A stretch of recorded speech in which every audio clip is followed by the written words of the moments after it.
Hey everyone, let me start this video with a confession. Today we are living in the world of social media where when it comes to finance and investment, the emotion of fear and greed gets amplified 100 times. I mean, a few months ago, nobody was even talking about selling stocks. Everyone on social media was sharing multi-bagger stories and discussing stocks to buy. It was as if Nifty 50 itself would cross 1 lakh mark in just a couple of years. And today, when Nifty index has corrected just 10%, people are saying sell everything. The only reason is if you have a very neutral and balanced viewpoint on social media on any topic, it does not get any attention. On social media, if you need attention, you have to sell either fear or greed. I'm talking in reference to stock market and investment domain. And that's the model of social media. Be it YouTube, Instagram or any platform. The algorithm promotes videos that are controversial, that gets more engagement in terms of likes, hates, comments, shares and so on. The algorithm does not care whether the content is valuable or not. It only cares about engagement. Naturally, to get more viewership, social media influencers promote fear and greed. And honestly, I hate it when someone calls me an influencer because I don't want to influence anyone. I like to call myself an educator. And I always say that at the end of the day, only you are responsible for your profits and loss. I can only share my research and viewpoint. And I encourage every one of you to do your research and never invest blindly based on any analysis, or for that matter, any video on social media. Because investment based on tips is not sustainable. Now coming to current state of market, like I said earlier, many people are saying it is just the beginning of correction, there is much brutal correction going ahead, so sell everything. This clearly reminds me of the narrative being put on social media during 2020 correction. I clearly remember when Nifty fell down from 12,000 level to 8,000, there was an extreme panic situation and everyone was saying that Nifty will touch 5,000, 6,000 levels. And from those lows of 8,000, today Nifty is at nearly 23,000 level. And this is after 10% correction. So the index itself is up 3 times from those lows. Since we can't time the bottom when Nifty was falling from 12,000 level, let's say you invested at 10,000. For time being, your portfolio would be in loss when Nifty fell down to 8,000, but today Nifty is up 2.3 times from those levels. What if you trusted social media sentiment during COVID period and sold your investment? That would probably be one of the biggest regrets of your life. As far as current state of market is concerned, you can't expect the stock market to only go up in single direction. Stock market never generates linear return. There are always volatility. Market has currently fallen 10% from the peak, but the fact is that in last 5 years, Nifty large cap index is up nearly 100%. You can't expect any other asset class to generate that kind of return. Now, can the market fall further? Possible. How much can it fall? Nobody knows. But if you look at the valuation, Nifty 50 is currently trading at a P of around 21, 22. And if you look at Nifty 50 historical median, its median P is also in the same range. So there is already a decent comfort in large cap index. If you look at past corrections also, Nifty has corrected to P of 20 and then it has bounced back. For instance, post-COVID rally when Nifty zoomed from 8,000 to 18,000, there was a good correction from January 22 till June 22, where Nifty index fell down low to lows of 15,200. If you look at the P ratio, it fell down from highs of 25 to levels of 19, and then Nifty again bounced back. Then in December 22, Nifty again fell down from 18,700 to below 17,000. Nifty P fell down from 22 to 20. Then again it zoomed. And recently it has fallen from 26,000 to 23,000 and P ratio has fallen from highs of 24, 25 to now at 21, 22. So there is already a good valuation comfort. Going forward, there can be another 5-10% correction to levels of 21, 22,000. But if that happens, Nifty P would touch levels of 20, 21. I'm sure that would be a great level for FIs also to consider deploying money. So I don't expect Nifty to fall more than 5-10% from current levels. At least historical data says that it has hardly fallen below P of 20 in the past. Then of course nobody can predict anything with 100% confidence. Now obviously everyone wants to buy at the lowest level, but we can only get to know the lowest level in the hindsight. So for me, Nifty large cap is already looking good at current levels to consider investing money. Yes, I don't expect a sharp up move in the near term. In fact, there can be another 5-10% correction here and there. So the best strategy is to invest in a systematic manner by breaking your money in 3-4 parts. And the first part can certainly be invested at current level. If there is further correction or consolidation, you can accumulate more. Now, I have done a good analysis on the top 100 large cap companies of India and identified some blue chip companies that are worth considering at current level. I won't get into the details as these are well-established companies with leadership in the niche. So let's quickly have a look at the names. So the first stock is a conglomerate that has a leadership in telecom and retail segment. It's Reliance Industries. Its stock price is corrected around 21-22% from the peak, and stock is now trading at October 21 levels. So 3 years of no return by Reliance Industries.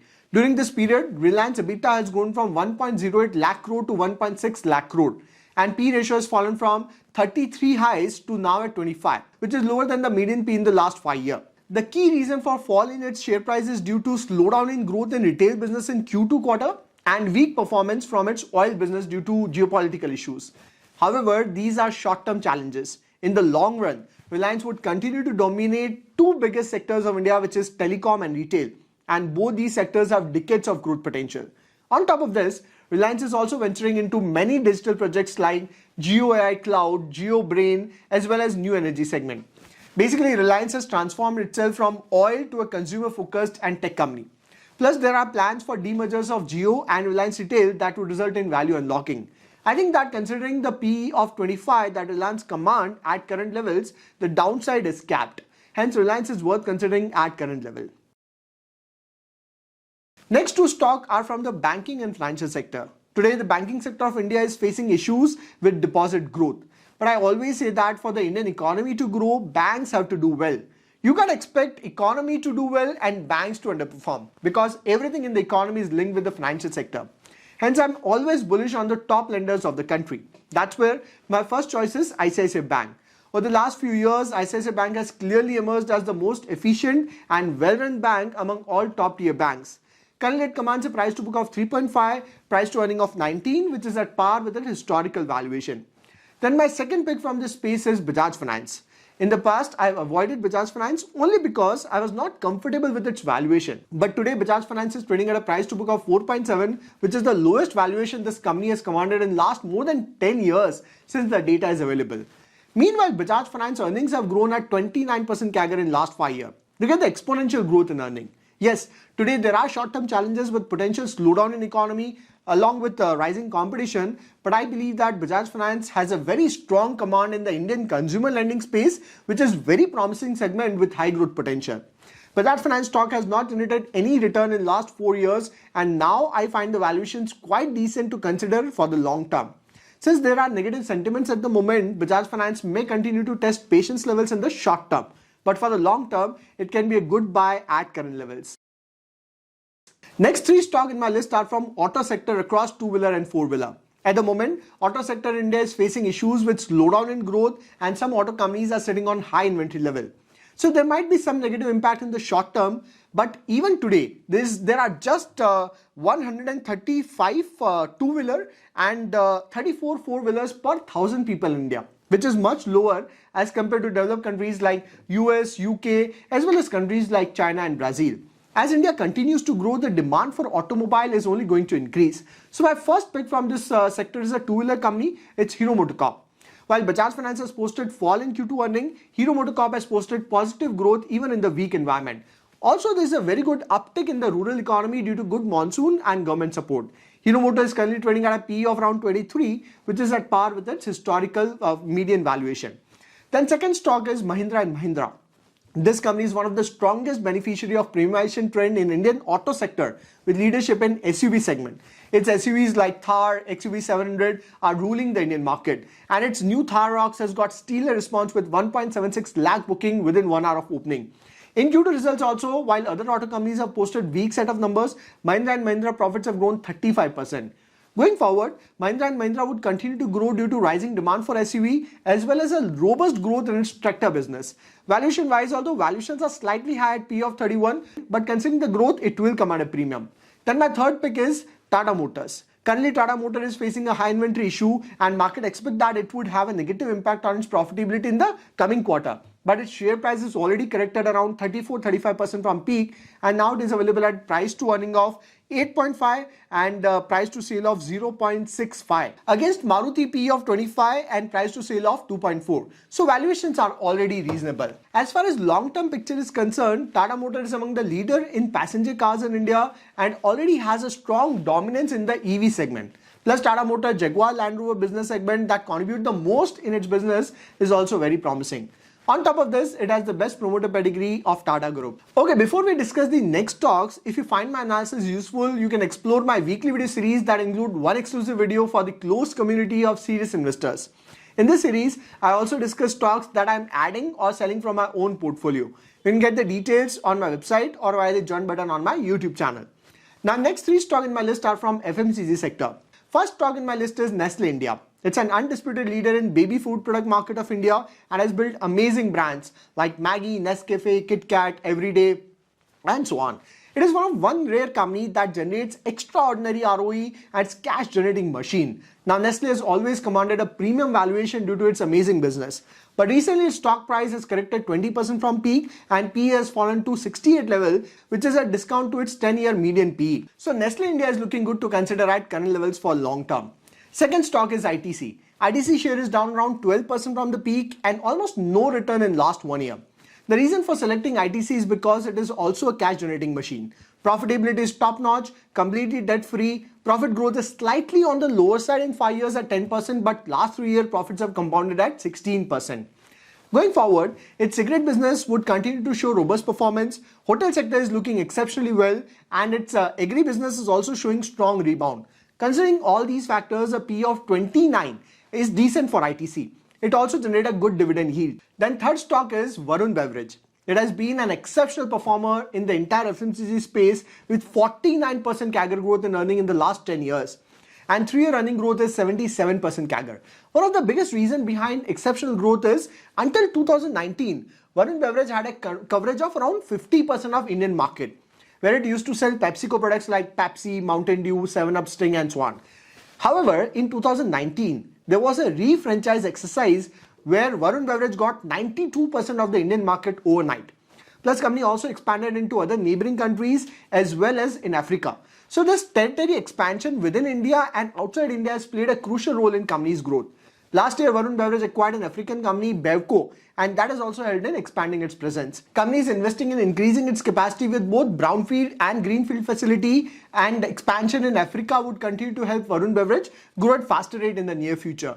Unfortunately, the valuations are on higher side at price to earning of 78, 79, but considering its exceptional ROE, high cash flow generation, high earning growth, it would command a premium and can be invested for consistent compounding. Then 10th stock in my list is Interglobe Aviation. Although Q2 was a weak quarter for the company, I believe that Indigo is well placed to benefit from the growing trend of air travel in India. Company is currently having a fleet of 385 aircraft and is going to receive more than 450 aircraft by end of 2030. Not only that, company has already ordered 500 new aircraft to be delivered between 2030 to 35. In total, Indigo has almost around 1,000 aircrafts to be delivered over the next 10 years against current capacity of 385 aircraft. Sure, there can be ups and downs as crude oil movement impact the operational performance, but long term is looking promising. Indigo today commands a PE of around 24. That looks quite reasonable. Next two stocks in my list are from power sector. Indian power sector is going through a major shift from non-renewable to renewable. Plus, considering the growing trend of industrialization, urbanization along with electric vehicle, data centers, there is going to be massive need for power. That's where my first pick is Tata Power. Being a part of Tata Group with all the expertise across conventional and non-conventional power value chain, Tata Power is well positioned to benefit from this growing demand for power and transmission from non-renewable to renewable space. Second stock is Power Grid.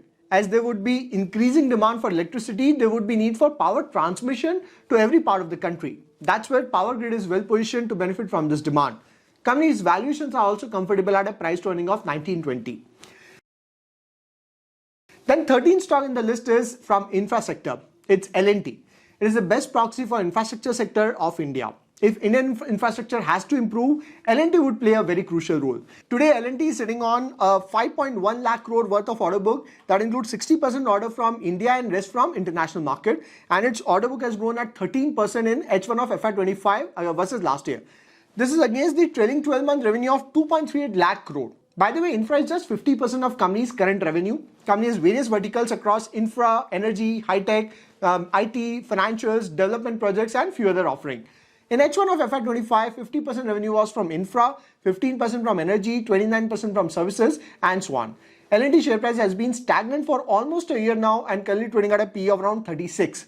Considering the growth potential, L&T can be added at current levels. 14th stock in my list is United Spirit. I recently did two detailed videos on Alco beverage sector of India and clearly highlighted that United Spirit is an undisputed leader in Indian IMFL segment with brands like McDowell's, Royal Challenge, Signature, Black Label, Black Dog, Wet 69, Smirnoff, and the list goes on. Company enjoys very high ROE and ROCE, almost debt-free company, and its earnings have compounded at very good rate in the past. Considering the growing trend of alcohol consumption in India, United Spirit would be a great proxy for this trend. Currently, stock price is down around 10% from the peak and trading at a P of around 76, which is around 15% above its median PE. Final 15 stock in my list is from the pharma space. It's Dr. Reddy. It is one of the largest generic drug manufacturers in India with an offering of more than 400 generic drugs. Company sales have compounded at 13% last 5 years, profits compounded at 24%. It has high ROE, ROC, negligible debt, a huge cash generator. Currently available at a P of 19, which is way below its median PE. So Dr. Reddy is looking quite promising to consider in large cap space from pharma sector. So that's my list of 15 large cap companies out of top 100 companies that are looking promising after the recent correction. I really wanted to cut short this list to 7-8 stock, but I could not do it. If you are looking to build a portfolio of solid 20-25 stocks, you can certainly consider at least 8 to 10 stocks from this list from large cap space. And please note that from here there can be another 5-10% correction at index level and individual stocks might fall 10-20%. But if you can take this pain in the near term and keep buying these great companies in a systematic manner, it will create amazing wealth in the long term. As I said earlier, the valuation of these companies are already looking decent to invest 25 to 30% of the cash at the moment. Here, if you notice, I have not considered any IT stock in this list because at the moment, I don't see a valuation comfort in IT sector. IT sector bottomed out a few months ago, somewhere around June quarter. And from there is a good move in HCL and Infosys. Although TCS is down around 10-12%, but I don't see much valuation comfort considering the earning growth in IT companies at the moment. Now, some people don't want to invest in large cap companies. Their common argument is large cap does not generate high return. But in my opinion, if you can get 15 to 20% CAGR from large cap, it is definitely worth having a good allocation in large caps. Plus, large caps are less volatile. And the best part is, after the recent correction, the risk rewards are quite favorable for long term. There are a few more names that I'm tracking closely, like Trent has corrected around 20-21%, but valuations are still quite rich. Then Asian Paint has corrected significantly and valuations are now at very attractive level. But at the moment, it is facing dual challenge of slowdown in demand and new competition from Grasim. Hence, I'll like to avoid it for now, but I'll keep a close eye on its recovery. Now tell me in the comments which is your most preferred stock from this list and which stocks are you adding in this correction. I'll see you next video. Till then, take care.